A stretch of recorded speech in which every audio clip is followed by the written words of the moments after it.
আমরা মানুষ প্রজাতিরা বলি না যে সাপ অনেক বিষাক্ত, সাপ দুমুখী, কিন্তু আসলে না, সাপের থেকে বড় দুমুখী হচ্ছে মানুষ প্রজাতি।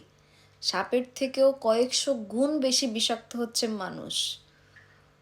সাপের তো অ্যাটলিস্ট দুইটা মুখ থাকে, কিন্তু আপনি একটা মানুষের সাথে দেখবেন অনেক বছর চলার পরও আপনি আইডেন্টিফাই করতে পারবেন না, আপনি নিজে স্থির হতে পারবেন না যে একটা মানুষের ভিতরে কতগুলো রূপ থাকে। একটা মানুষ যে এত বহুরূপী হয়, এত বহুরূপী হয়, আপনি অসংখ্য দিন একটা মানুষের সাথে চলবেন, ফিরবেন, খাবেন, ঘুমাবেন, বাট আপনি বুঝতেও পারবেন না এই মানুষটার ভিতরে আরও কতগুলো রূপ থাকতে পারে।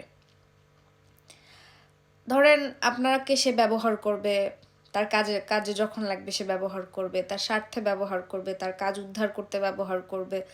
যখন সামহাও আপনি হয়তো কোনো কারণে তার কাছে কাজে লাগছেন না, অকেজো হয়ে গেছেন, তখনই সে মুহূর্তের ভিতরে ধরেন দল পাল্টে অন্য দলে চলে যাবে।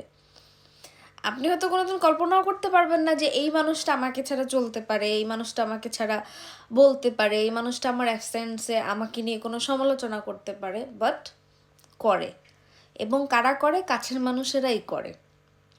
ধরেন আপনি একজনকে ভালোবেসে অন্য কোনো তৃতীয় পক্ষের সাথে একদম রীতিমতো তৃতীয় বিশ্বযুদ্ধ বাঁধিয়ে দিলেন, আপনি তার হয়ে প্রোটেস্ট করছেন, আপনার প্রিয় মানুষটার হয়ে প্রোটেস্ট করছেন, তার হয়ে বাকবিতণ্ডায় জড়িয়ে পড়ছেন, আপনি পুরা ওই যে বললাম, পুরা আপনি রীতিমতো তৃতীয় বিশ্বযুদ্ধ লাগাই দিছেন অপর পক্ষের সাথে।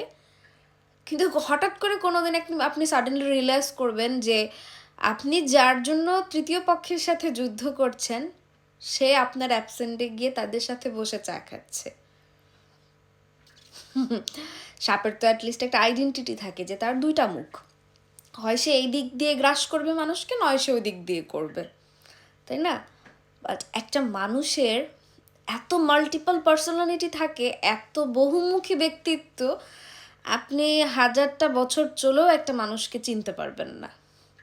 এত বেশি মানুষ বহুরূপী হয়। মানে তার স্বার্থ উদ্ধার হয়ে গেছে, বা আপনাকে কাজে লাগছে না, আপনাকে দ্বারা তার চাল পূরণ হচ্ছে না, জাস্ট একটা তুড়ি মারবে, সাডেনলি সে আপনার লাইফ থেকে মানে জাম্প করে অন্য আরেকজনকে বেছে নিবে।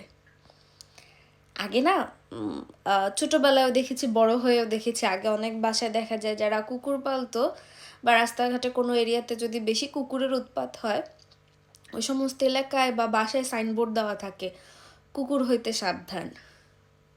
বাট আসলে এখনকার যুগে এখন জিনিসটা হওয়া উচিত, আসলে সাইনবোর্ডটা হওয়া উচিত মানুষ হইতে সাবধান।